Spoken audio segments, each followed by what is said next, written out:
इतना तक कह दी रोहिणी आचार्य कि मेरा किडनी गंदा है क्या। उसके बाद अपील भी कर रही हैं तमाम माता बहनों से कि आप अपने घर में कभी भी माँ बाप का किडनी मत दीजिएगा, चाहे किसी भी तरीका हेल्प मत कीजिएगा। सबसे पहले भाई को कहिएगा करने के लिए। जिसको घर नहीं संभल रहा है वो बिहार क्या संभाल पाएंगे। कल तक जो मुख्यमंत्री पद की शपथ ग्रहण करने की बात जो तेजस्वी यादव करते थे कि 18 तारीख को शपथ ग्रहण होगा, उनसे अब घर नहीं संभल रहा है चंदन जी।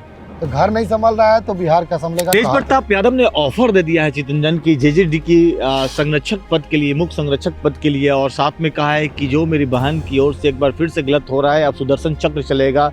साथ साथ उन्होंने नैतिक समर्थन एनडीए को दे दिया। ये क्या चल रहा है? बिहार में बवाल रुकने का नाम नहीं ले रहा है। यह बवाल राजनीतिक घराने में लगी है। जी हाँ, मैं बात कर रहा हूँ लालू प्रसाद की बेटी रोहिणी आचार्य की। लगातार 3 दिन से आप देख रहे होंगे कि पूरे इंडिया में रोहिणी आचार्य छाई हुई हैं, इसलिए चूंकि उनका जो शिकायत है अपने परिवार में बहुत बड़ा हो चुका है। इस पर चर्चा करने के लिए हमारे साथ चितरंजन जी हैं। क्या बोलना चाहेंगे? लगातार आप देख रहे होंगे, अब तो इतना तक कह दी रोहिणी आचार्य कि मेरा किडनी गंदा है क्या।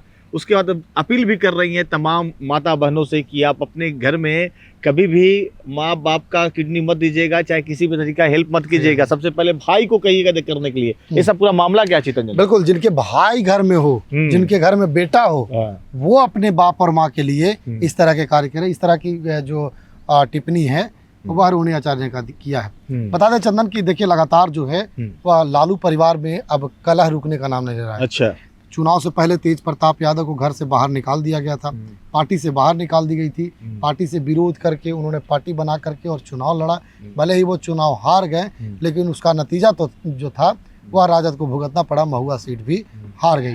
ऐसे में अब लालू यादव के घर में अंतर कलह साफ देखने को मिल रहा है। हाँ। जहाँ पर आप देख सकते हैं कि रोहिणी आचार्य घर से बाहर निकली और मीडिया में कई तरह की बातें कह दी, जिससे अब जो है वह फजीहत लालू परिवार को। आखिर ऐसा परिस्थिति क्यों आया? आखिर परिस्थिति ऐसा क्यों आया? क्या रोहिणी आचार्य की महत्वाकांक्षा थी? क्यों वो राजनीतिक चुनाव में लड़े, उसको टिकट नहीं मिला, हार गई? इसका ठिकरा किस पर फोड़ रही थी वो? रोहिणी आचार्य मुखर है, अपनी बातों को मुखरता से रखती है। ठीक है, चुनाव में जो हसर हुआ आरजेडी का तीसरा पार्टी बन गया, जो तीसरे नंबर की पार्टी बन गई, उस पर वो सवाल की कि भाई आप अपने आप को चाणक्य कहते थे, तो आप तो चाणक्य ठहरे नहीं, आप जिम्मेवारी तो कम से कम आकर के ले लीजिए।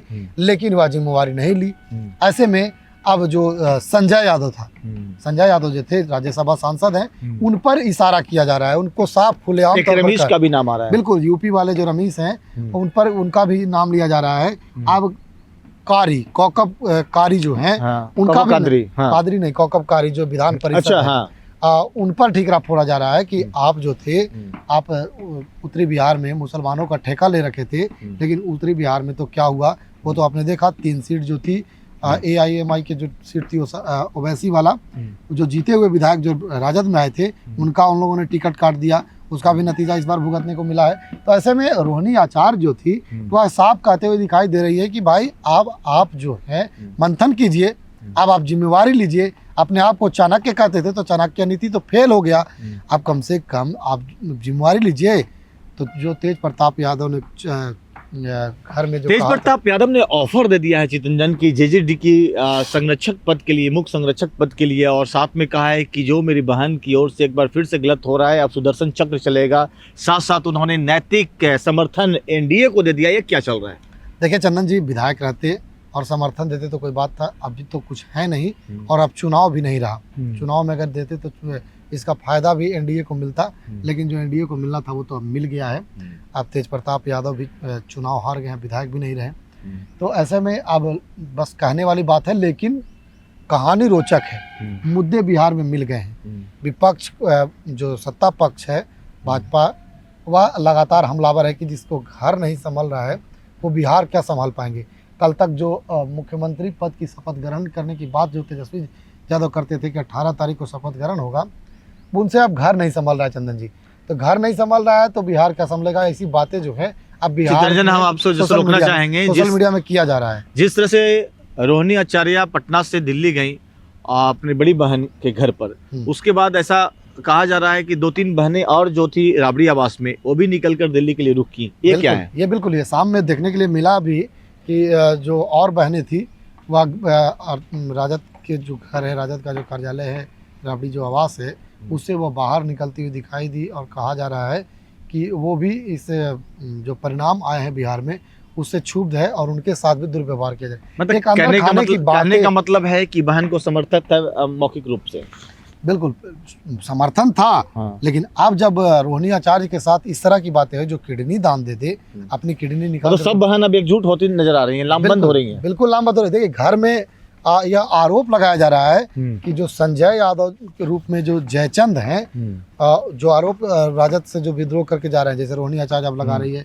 पहले तेज प्रताप यादव लगाते रहते थे, अब रोहिणी आचार्य भी जो, तो उन्हें जयचंद, सब बहनें भी साथ हो रही हैं। देखिए उनको जयचंद कहा जा रहा है और कहा जा रहा है लालू यादव का कुछ नहीं चल रहा है क्या? बिल्कुल, देखिए लालू यादव को चुनाव में भी नहीं चला चंदन जी। जो भी पुराने कार्यकर्ता थे उनको टिकट काट दिया गया, उन्हें टिकट नहीं दिया गया, टिकट से बेदखल कर दिया गया, नए चेहरे को लाया गया। नीरज कुमार जो प्रवक्ता हैं जदयू के, वो तो यहाँ तक कर रहे हैं कि लालू यादव को नजरबंद कर दिया गया है और डीएम से उनको मांग करनी चाहिए, इस तरह की बातें भी चल रही है। पॉलिटिकल है। देखिए लालू प्रसाद यादव जो है वह बीमार चल रहे हैं, बीमार हैं, और उसी का हवाला देकर के वो जेल से बाहर भी हैं, अन्यथा वो जेल में होते। तो ऐसे में लालू प्रसाद यादव की कितनी चल रही है, वो तो पिछले विधानसभा चुनाव में भी आपने देखा कि एम्बुलेंस में बैठ करके चुनाव प्रचार करने के लिए निकले बंद गाड़ी में, और फिर वैसे ही वो चले गए। तो लालू यादव की अब क्या होगा? देखिए अब पार्टी जो है वो पूरी तरह से टूट के कगार पर है चंदन जी। संभालने का काम तेजस्वी को है, वो पार्टी को कैसे संभाल पाते हैं, परिवार को कैसे संभाल पाते हैं, बड़ी जिम्मेदारी उनके कंधों पर है। चुनाव भी वो हार गए हैं, ऐसे में वो चिंतन मंथन कर रहे होंगे कि हार का कारण क्या रहा है। लेकिन इधर जो रोहिणी आचार्य ने मुद्दा जो दिया है वह बिहार के लिए पूरी तरह से चर्चा में ला दिया है, और जो चर्चा होनी चाहिए थी हार की, वह रोहिणी आचार्य परिवार की चर्चा करवाने में। बहुत बहुत शुक्रिया चितरंजन जी, जिन्होंने पूरी जानकारी रोहिणी आचार्य विवाद पर दिया कि कैसे विवाद शुरुआत हुई, कैसे अब विवाद बढ़ता जा रहा धीरे धीरे। मैं बता दूं कि जो परिवार आरजेडी परिवार में जिस तरह से पुराने लोग को नज़रअंदाज किया जा रहा है और नए लोग को तवज्जो देकर, उसी का नतीजा है कि देखिए पार्टी में समन्वय की स्थिति नहीं बनी हुई है, पार्टी टूट के कगार पर है। जैसा कि चितरंजन बोल रहे हैं कि अब तेजस्वी जी को संभालने की जिम्मेवारी, अब देखिए आगे क्या होता है।